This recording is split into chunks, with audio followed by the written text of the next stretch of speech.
The endless ribbon of asphalt stretched into the ink-black night, a lonely artery through the heart of nowhere. I'd been driving for hours, maybe days.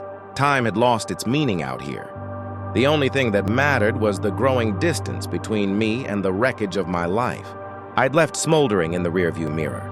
Each mile was a prayer, a desperate attempt to outrun the ghost of a mistake that clung to me like the humid night air.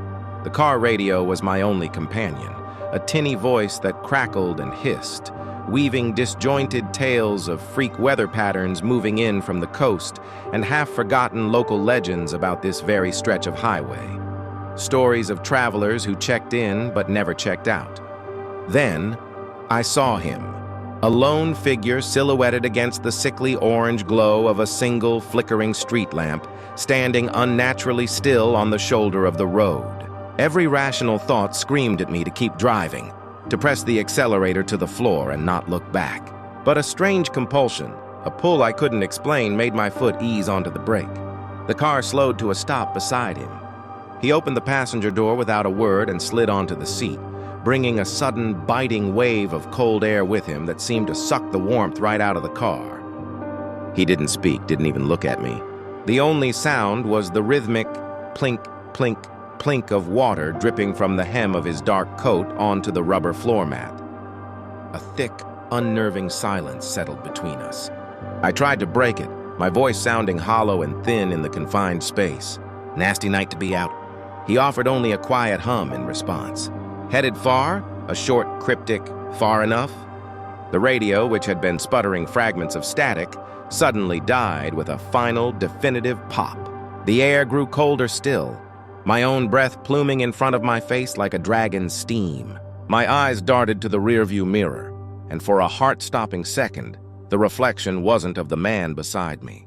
It was a gaunt, skeletal face, eyes like hollow pits, skin stretched tight over bone. I blinked, and the image was gone, replaced by the same silent passenger. My heart hammered against my ribs, a frantic drumbeat of pure terror. I turned to confront him, to scream, to demand who or what he was, but my attention was violently snapped forward. A pair of luminous eyes stared back at me from the middle of the road. A deer. I slammed on the brakes, the tires shrieking in protest as the car swerved to a halt just inches from the animal. It stared for a moment longer before vanishing into the darkness. My breath came in ragged gasps. I turned to the passenger seat, my mind racing. It was empty. The chill had dissipated, but the seat was damp where he had been sitting. And there, glinting in the faint dashboard light, was a small, tarnished silver coin. As the first faint gray light of dawn began to bleed across the horizon, I started driving again, my hands shaking so badly I could barely grip the wheel. The encounter felt like a fever dream, a hallucination born of exhaustion and guilt. But the wet seat and the cold coin were real. Miles clicked by, the sun climbed higher.